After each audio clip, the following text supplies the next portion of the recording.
মিলি,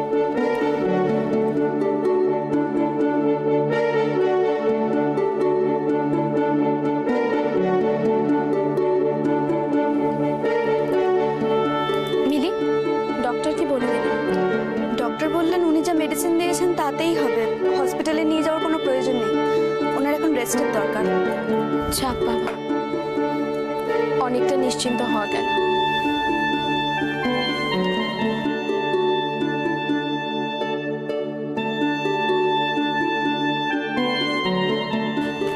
তুমি না থাকলে কি করে যে আমি ওকে এখানে নিয়ে আসতাম, কি করে যে আমি ওর চিকিৎসা করাতাম আমি জানি না, বিশ্বাস করো। এভাবে কেন বলছো? দেখো, বিপদের দিনে একজন মানুষ আরেকজন মানুষের পাশে থাকবে, এটাই তো স্বাভাবিক। কিন্তু তোমাদেরকে আমি ওই অবস্থায় দেখবো আমি আশাই করতে পারি। সবই ঠাকুরের ইচ্ছে, কিন্তু আমরা তোমাদের গলগ্রহ হয়ে থাকবো না। ডাক্তার তো বলেছে যে ও সুস্থ হয়েই গেছে, আমরা এখান থেকে চলে যাব। কিন্তু উনি তো এখনো পুরোপুরি সুস্থ হননি, ওনার তো সবে মেডিসিন দেওয়া শুরু হয়েছে। কিন্তু এভাবে এখানে কতদিন? যতদিন না উনি পুরোপুরি সুস্থ হচ্ছে ততদিন এখানেই থাকতে হবে।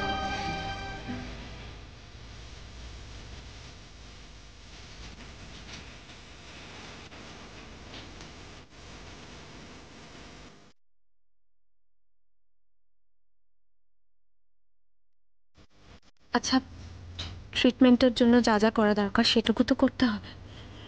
আর তুমি নিজেই ভেবে দেখো না, এখান থেকে হসপিটাল কাছে, যখন বলবে তখন ডক্টর চলে আসবেন। এবার তুমি যদি বাড়ি নিয়ে গিয়ে দেখো কোনো অসুবিধা হচ্ছে, তখন তো নিজেই আফসোস করো। তার চেয়ে বরং উনি সুস্থ হওয়া অব্দি এখানেই থাক, কোনো অসুবিধা নেই। কেমন? রাশি তো ঠিকই বলেছে। আর এই অবস্থায় ওনাকে নিয়ে গেলে তো চিন্তাও হতে পারবে না। তাছাড়া রাশির এনজিওতে কত অচেনা অজানা মানুষের চিকিৎসা হচ্ছে, সেই জায়গা থেকেও তো তোমাদের সাথে আমাদের একটা সম্পর্ক থেকেই যায়, তাই না?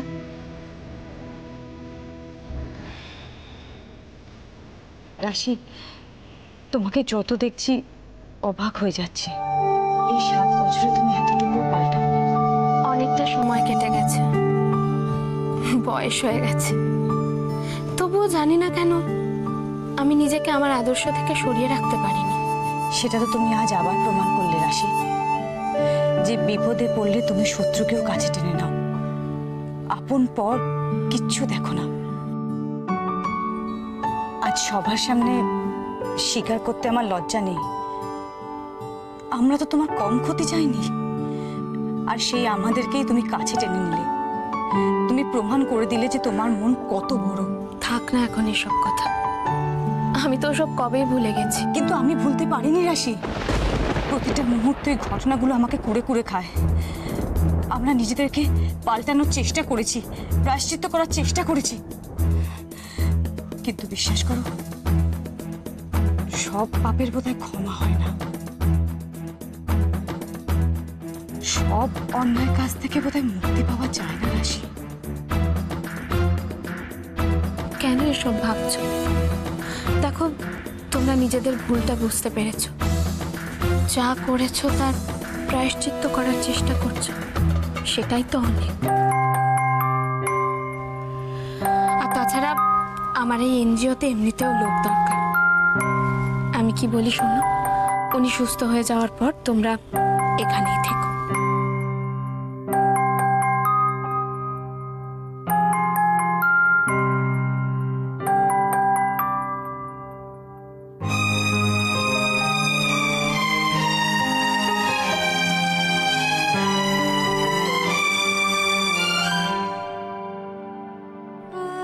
আমাকে এখান থেকে নিয়ে চলো, আমি এখানে থাকবো না। ভালো মা, আমি মার কাছে যাব।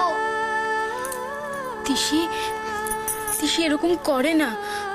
তোমার মা যে নেই এই সত্যিটা তো তোমাকে মেনে নিতেই হবে তিশি। এখন থেকে এটাই তোমার বাড়ি। আমি মায়ের কাছে যাব। এতটুকু একটা মেয়ে, ওকে আমি কি করে বোঝাবো? মা হারানোর যন্ত্রণা এটুকু বয়সে ওকে কেন দিলে ঠাকুর? আচ্ছা ভালো মা, মা তো তোমাকে বলে গেছে যে আমার মা বাবা আছে, তাহলে তুমি আমাকে সেইখানে নিয়ে চলো না মা বাবার কাছে। আমি এখানে থাকবো না, আমায় নিয়ে চলো না। তুমি তো খুব ভালো, তুমি নিয়ে চলো না, আমি তোমার পায়ে পড়ছি। ও ভালো মা, নিয়ে চলো না। আমি জানি না সোনা কে তোমার আসল মা বাবা, আর তুমি কাদের বাড়ির মেয়ে আমি তো সেটাও জানি না সোনা। তাহলে আমি তোমাকে কার কাছে নিয়ে যাব বলো? এখন থেকে এটাই তোমার বাড়ি, আর এখানে যারা রয়েছে তারাই তোমার আপনজন।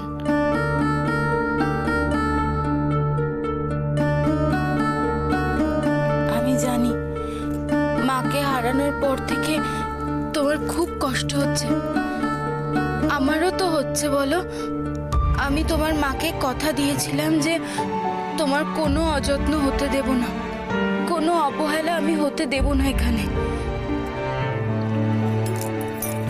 তিশি, আমিও তো তোমার একটা মা, তাই না? আচ্ছা ভালো মা, আমার আসল মা আমায় কেন ফেলে দিয়ে চলে গেছিল বলো না? আমার মা তো আমায় কত ভালোবাসতো, আমায় কত ভালো মেয়ে বলতো, তাহলে আমার আসল মা আমায় কেন ভালোবাসেনি? জানি না সোনা, আমি সত্যিই জানি না। তবে এটুকু জানি যে যে ফুলালি মা তোমাকে জন্ম দেয়নি সে তোমাকে খুব ভালোবাসতো। একজন মায়ের তার সন্তানকে যা যা দেওয়া উচিত সেই সব কিছু উনি তোমাকে দিয়েছেন। হয়তো এভাবেই তোমার ভাগ্য গড়ে দিয়েছিলেন ভগবান।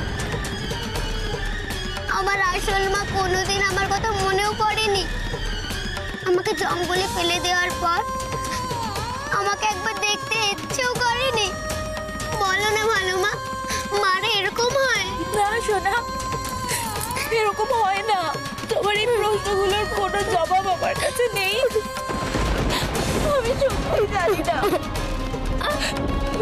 সত্যি জানি না।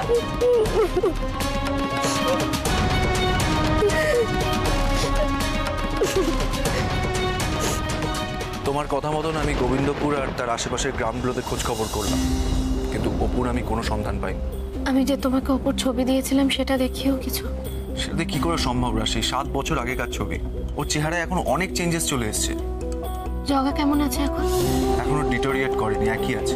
কিছু বলতে পারছে না মানে সেন্স কবে ফিরবে? ডক্টর এখনো কিছু বলতে পারছে না, তবে আমি থেমে নেই। আমি আমার কাজ চালিয়ে চলেছি। ওখানে যেই ফুলের দোকানগুলো আছে বা দোকানদাররা আছে সবাইকে আমি বলে এসেছি যে কোনো রকম খবর পেলে আমাকে যেন ইনফর্ম করে, আর আমার পুলিশ সিভিলে সবসময় ওখানে রয়েছে। অভিষেক, তুমি তো তোমার তরফ থেকে যথাসাধ্য চেষ্টা করছো, কিন্তু আমি ক্রমশ এভাবে আসলে কি বলতো, একের পর এক সব রাস্তা বন্ধ হয়ে যাচ্ছে, সব রাস্তা। আচ্ছা রাশি, বলছি তুমি আজকে ওই ফুলওয়ালির কাছে গেছিলে, সেখানে কি হলো? উনি কিছু বলার আগেই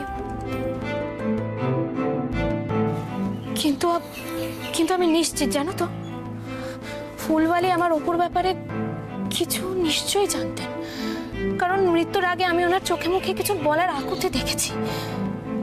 কিন্তু আমারই দোষ, আমি ওখানে এত দেরিতে পৌঁছে দিয়েছি। এত বছর পর জগাকে ফিরে পেয়ে ভেবেছি আমি আমার অপুকে নিশ্চয়ই ফিরে পাবো, একটা আশা আছে।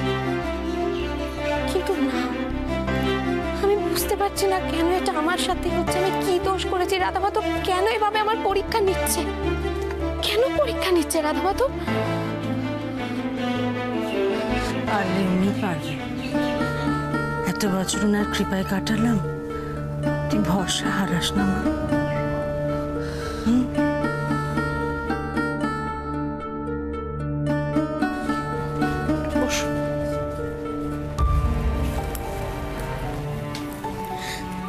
মা, আমি ভরসা হারাচ্ছি না, কিন্তু তুমি নিজে একবার বলো, আর কত বছর এভাবে আমি পরীক্ষা দেবো বলো? এই প্রশ্ন তো আমিও দিন রাত ঠাকুরকে করে যাই, আর কত কষ্ট দেবে আমার মেয়েকে, কোন অপরাধে এত কষ্ট দিচ্ছ?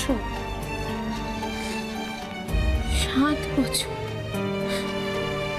7টা বছর কেটে গেছে। তখনের অপু আর এখনের অপুর মধ্যে অনেক পার্থক্য। ও নিশ্চয়ই ওর মাকে খুঁজেছে। এই 7 বছর তো আমি ওকে ওর মার থেকে আলাদা করে রেখেছি। কি দিতে পেরেছি আমি? অপু আমার কাছে ফিরে এলেও আমি কি ওকে ওর শৈশবটা ফিরিয়ে দিতে পারবো? পারবি, আমার স্থির বিশ্বাস। তুই অপুকে ফিরে পেলেই যা যা স্বপ্ন দেখেছিস ওকে নিয়ে সব পূরণ করতে পারবি, দেখিস। কাকিমা একদম ঠিক বলেছে রাশি। তবে খুব তাড়াতাড়ি তুমি অপুকে খুঁজে পাবে, খুব তাড়াতাড়ি।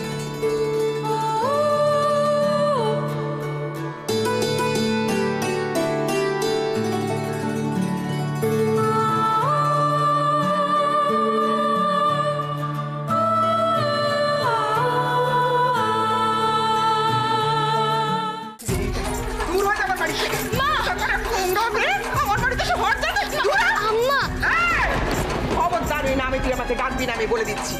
তো অজাত পূজাতে মেয়ে নোংরা কুড়িয়ে পাওয়া কোথা থেকে এসেছে? ঘেন্না ঘেন্না ধরে। কে কোথায় আছিস? জগদীশ, জগদীশ, দূর করো, দূর করে বাড়ি থেকে এই মুহূর্তে আমি বলছি। মা কোথাও একটা ভুল হচ্ছে, আমি আপনাকে সব বুঝিয়ে বলছি। মা একটু শুনুন আমার কথাটা। একটা কথা বলবি না তুই, একটা কথা বলবি না। তোর সব নিচে কথা আমার কানে গেছে, একদম কথা বলবি না। এই মেয়ে রাস্তার মেয়ে, কুড়িয়ে পাওয়া মেয়ে, ওর বাপ মায়ের কোনো ঠিক নেই, আমি বলে দিচ্ছি। আমার সমস্ত সংসারটাকে অপবিত্র করে দিল। আমার এত বড় করে মা বাবা তোমাকে পয়সা করে দিলেন নোংরা মেয়েটা। আমার বাড়িতে মা হতে দেবো না। তুমি চিৎকার চেঁচামেচি কেন করছো? কি হয়েছে নাকি? জগদীশ, তুই আমার পেটের ছেলে হয়ে তুই এত বড় বেইমানি করলি আমার সাথে? তুই এই মেয়েকে কোথা থেকে এনেছিস বল? কোথা থেকে কুড়িয়ে পেয়েছিস এই মেয়েটাকে? না, আপনি এসব কি বলছেন বলুন তো? কি বলছি বাছা? তুমি কি দেখো এই মেয়েকে ঘরে তুলেছিলে বলো দেখিনি? কি হয়েছেটা কি? কি মেয়েটা মাটিতে পড়ে গেল? খবরদার ওকে ছবে না তুমি, আমি বলে দিচ্ছি। একটা অজাত পূজাতির মেয়ে আমার সমস্ত সংসারটাকে অপবিত্র করে দিল। আমার ঠাকুর ঘর, আমার রান্না ঘর, আমার কিচেন সব কিছু চেঞ্জ করে দিল। শোনো, তুমি আমার কথাটা শোনো। আমার মনে হয় তোমার কোথাও ভুল হচ্ছে। ভুল মানে? শোনো, আমি যে ওই মেয়েকে এখানে নিয়ে এসেছি, আমি তো খোঁজ খবর করেই তো অর্জুনের সাথে বিয়ে দিয়েছি। ব্যাস, তাহলে তো হয়েই গেল। খামোকা তুমি ঝামেলা করছিলে। তুমি থামো, একদম থামো। তুমি একটাও কথা বলবে না। আমি বড় খোকার সাথে কথা বলতে চাই। বড় খোকা, কোন পরিচয় দিয়ে ঘরের বউ করে এনেছিস ওকে বল দেখিনি? ফুলবালির ফুলবালির মেয়ে, একটা গরিব ফুলবালি মেয়ে। ব্যাস, বাবা নেই, বাবা হয়তো কোনো কারণে মারা গেছে, এইটুকুই।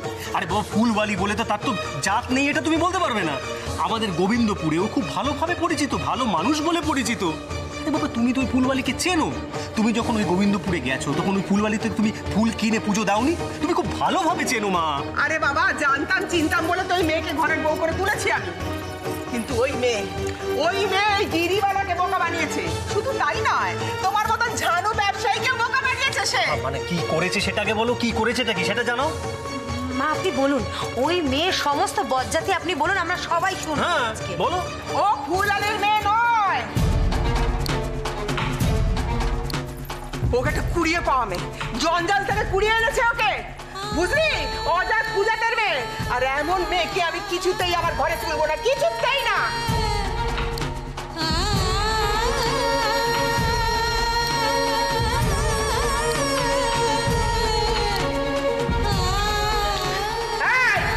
কোথায় যাচ্ছিস? একবার যদি ওর গায়ে হাত দিয়েছিস তোর হাত ভেঙে রেখে দেবো তোরে আমি। মা, তুমি এসব কি বলছো? আমার মনে হয় তোমার কিছু ভুল হচ্ছে মা। কিচ্ছু ভুল হয়নি বাছা। আমি নিজের কানে শুনেছি ছোট বউকে বলতে ও ফুলালির মেয়ে না, একটা কুড়িয়ে পাওয়া মেয়ে।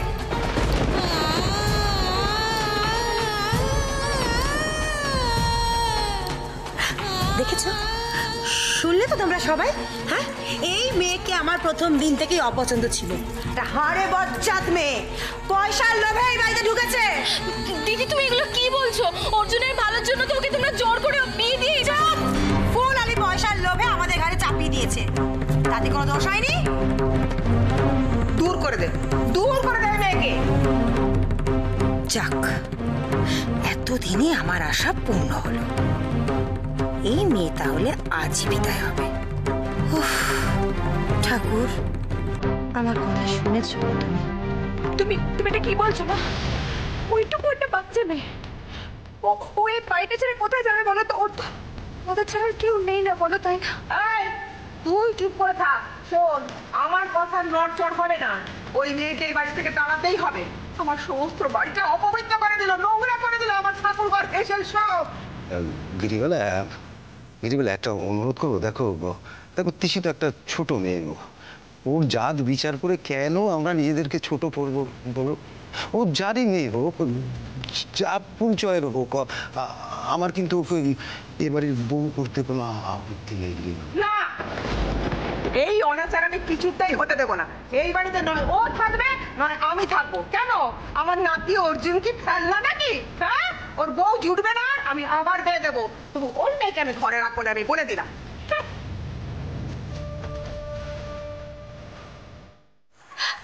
ঠিক বলেছেন মা, একদম ঠিক কথা বলেছেন। আমার চাঁদ বদল ছেলের কি বয়ে যাবো? এই মেয়েকে আমি আজ এই বাড়ি থেকে তাড়িয়ে দিচ্ছি। অপয়া মেয়ে এই বাড়িতে কিছুতেই থাকবে না মা। এই মেয়ে ওঠ, ওঠ বলছি, চল। দাঁড়াও।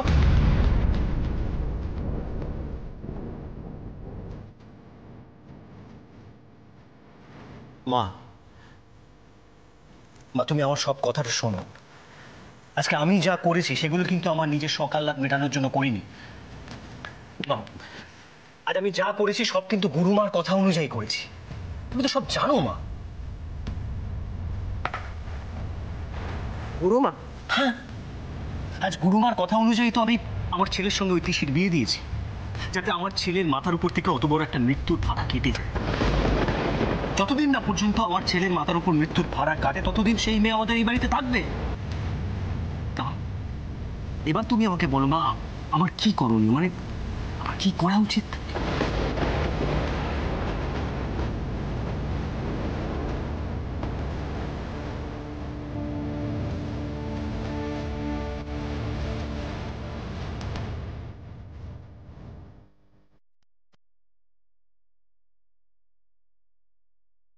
বেশ, তবে তাই হোক, থাক ওই মেয়ে বাড়িতে। তবে এই বাড়িতে বাড়ির সদস্য হয়ে না, কাজের লোক হয়ে থাকবে।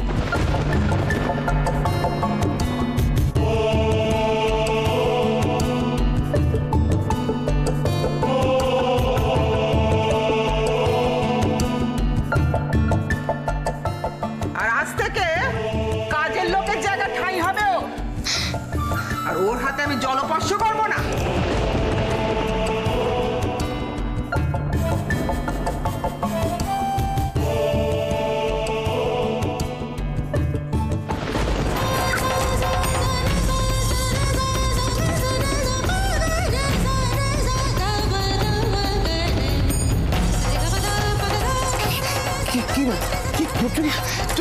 বাচ্চা মেয়ে দেখি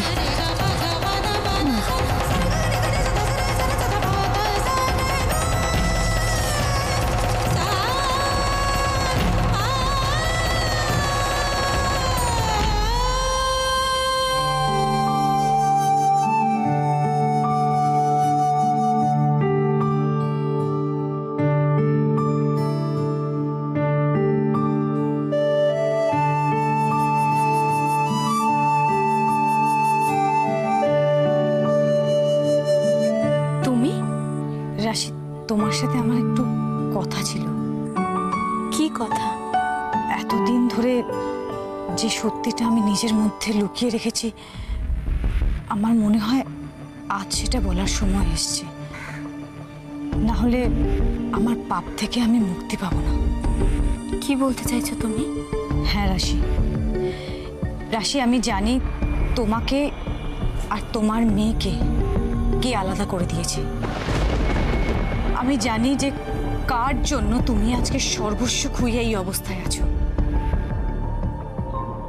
আমি সব জানি।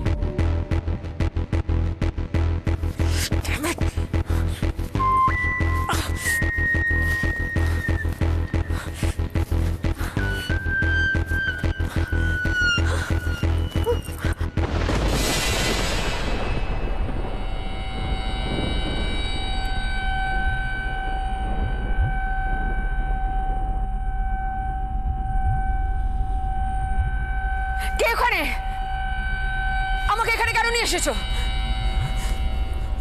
কি চাই তোমার? কেন আটকে রেখেছো আমাকে? সাহস থাকে তো সামনে এসো, ড্যামেট!